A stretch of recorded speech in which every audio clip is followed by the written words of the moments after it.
This is Steve Jewin for MMA Mania. Today's interview with Javy Ayala will be the first of 4 interviews coming up over the next 4 days covering Bellator 231 and Bellator 232, both taking place at the Mohegan Sun Arena in Uncasville, Connecticut. So look forward to the Javy Ayala interview today, along with interviews from Patrick Mix, Phil Davis, and Ed Ruth, but not in that order. Without further ado, here's Javy Ayala as he gets ready for his heavyweight fight with former Bellator heavyweight champion Vitaly Minakov. Steve Jewin, MMA Mania. Hey, Steve, Dan here. Hey, Dan. We have Javy, and he's good to go if you are. Yes, sir. All right, Steve, you're on with Javy. Go ahead.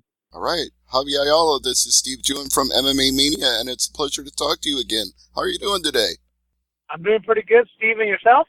Excellent. And I want to congratulate you on your last big win against Frank Mir. I know we talked before that fight, and you talked about how honored you were to be fighting such a legend in the sport. So how does it feel now in hindsight, knowing you got that win? You know what? It feels really great. Like I said, Frank's been an idol of mine since I first started watching MMA and first started getting into it.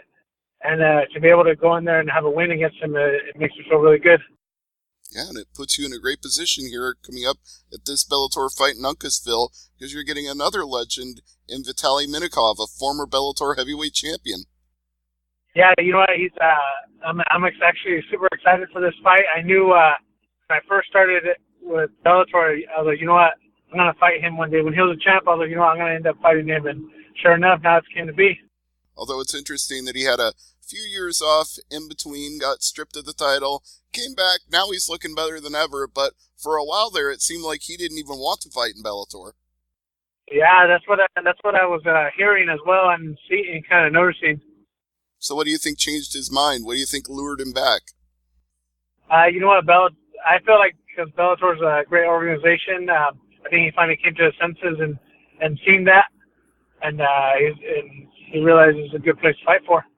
Well, maybe that's the case. I'll assume so, but I also know it's a good place for you to fight because when it comes to these big Russian legends, you seem to knock them off. I mean, Sergei Karatanov was the first one. Now you got another chance to do it with Minakov. Yeah, you know, I'm really excited to actually have it too, and right there at the Mohegan Sun. That's actually where I knocked out Sergei. So let's see if I can go 2-0 at the Mohegan Sun. Absolutely. The irony for me is that your fight is the second night of 2 nights there, and on the first night you've got a Frank Mir Roy Nelson rematch. Would you have preferred to have been on the same card as Mr. Mir? You know, that would have been a good one to have been on, but I feel like it's good to be on the second night of fights, especially we could be higher up on that card. I'm not sure if I haven't been told if we're the co-main or what we are yet, what position we are on the card, so I'm not exactly sure about that yet. That's true, but either way, you definitely wouldn't be coming ahead of Roy McDonald and Douglas Lima, so... Yeah, I know that for sure. What are your thoughts on that rematch? That one's going to be an exciting fight. The first time they fought, it was a really good fight, and I'm excited to hopefully I get back to the back quick enough to watch the second one. Absolutely. A lot of people seem to think that Lima's got his number right now based on his performance in the welterweight Grand Prix. What do you think? You know what? Lima's actually one of my favorite fighters. I feel like he's going to do great. His stand-up's real good. I know his ground's really good, but Roy's really tough. So it's gonna be a good matchup. Yeah, it should be an excellent one. Just like your fight with Minakov is excellent matchup too. It's very close size-wise, height-wise, and experience and all that. So how are you preparing for Minakov to face him in this fight? You know what? I feel I've been doing the same thing I've normally been doing. I've been working a lot of takedown defense. I feel like that's where I need to get my most strength back up. But other than that, I've been working the same as I've been working, making sure my cardio is there, making sure I can fight the whole time. Seems like a good plan. What did you think of his performance against Timothy Johnson? He displayed some of the old power we knew him from back in the Bellator days in that fight. Sorry, you kind of broke up. Oh, no, that's okay. I was just asking you if you had a chance to catch Minakov's fight with Timothy Johnson and what you thought of that fight. You know, I actually did watch that. I was in the hotel room, and I was able to watch it on the app on my phone. You know, it was a good fight. You could tell he came out and he's just strong and he hits hard, and it showed in his punches and it showed and especially in that matchup. But it also showed me a lot of things that I could benefit from. And my style is a lot different than Tim Johnson's style. I feel like he's gonna have a little bit more trouble with my style. That's fair. So, with back-to-back wins, if you get the wins over both Mir and Minakov, do you think you're in position to challenge Ryan Bader for the heavyweight title? You know, I feel like I'm close up there. I gotta. If I get this win, I'll have a win over Minakov, a win over Frank Mir, and then a win over Sergey. I feel like I would definitely be in the contention right there for the next shot at it. Do you think there might be a possibility that you would have to rematch Czech Kongo or Roy Nelson first before that happens? You know, I'm always game for a rematch against those guys.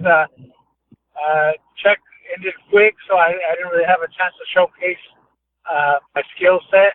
So I would definitely love to have a fight against Czech again, and then also against Roy Nelson. You know, I feel like that was a close fight.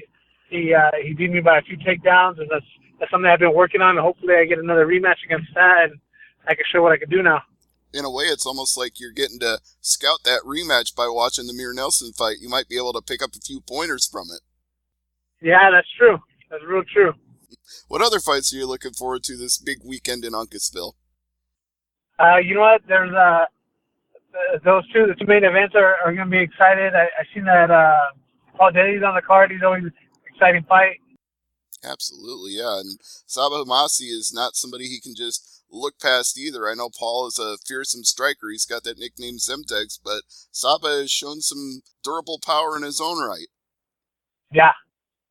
We'll see how it goes. I mean, obviously he's facing a much bigger opponent this time than Micah Terrell, but you know, I wouldn't say I favor him, but I think he's got a good chance. Yeah. Yeah, it's gonna be a good, exciting night of fights. All right. Well, who all have you been working with in your preparation for this upcoming fight with Minakov? Who's been like the guy that you can fight against in sparring that's like him stylistically? You know what? I have my buddy Vince Zavala, my good friend Roy Clower. These guys have really been helping pushing me and getting me to that level to where I'm ready.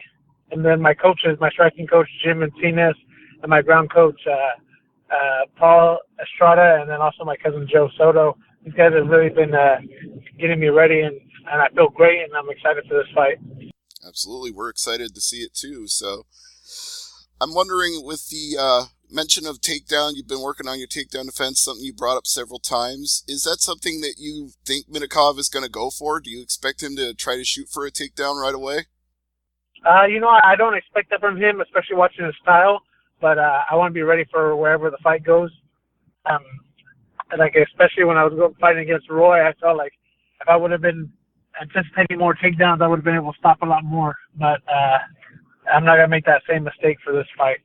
I understand. That's a good plan. You never want to get caught in the same position twice. And, you know, I think that's part of the thing that makes you such an appealing fighter in Bellator is that you're a guy who always learns from losses and comes back and performs better than ever. And it's kind of like they put you in that spoiler role of like, okay, here's our big hot guy, but here's Javy Ayala, and he's a huge risk to anybody he faces.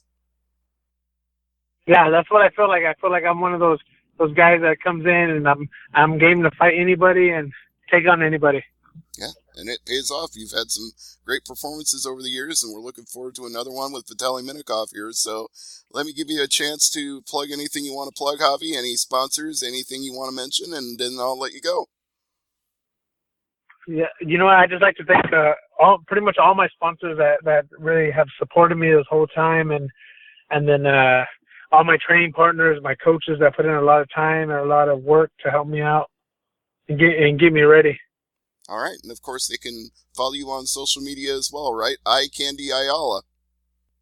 Yes, on my Instagram, my Twitter, it's at iCandy Ayala. My Facebook is Javy Ayala. Awesome. Well, Javy, thank you so much for the time. It's always a pleasure when we get a chance to chat, and I look forward to seeing you have a great performance with Vitaly Minakov here in Uncasville. All right, nice talking to you. All right, thank you very much, and thank you, Dan, as well. Yep, talk to you in a minute, Steve. Yep, bye. Thank you for checking out today's interview with iCandy Javy Ayala, as he gets ready to take on Vitaly Minakov at Bellator 232, McDonald versus Lima 2, taking place October 26, 2019, at the Mohegan Sun Arena in Uncasville, Connecticut. This card is exclusive to DAZN, so be sure to check out DAZN if you want to watch this epic rematch as Rory McDonald defends his welterweight title against the man he took it from, Douglas Lima, in the finals of the Welterweight Grand Prix. If you don't have DAZN, you can still check out our exclusive coverage at MMAmania.com, where we will have full play-by-play from the event. I'm Steve Jewin for MMA Mania. Thank you again for checking out today's interview.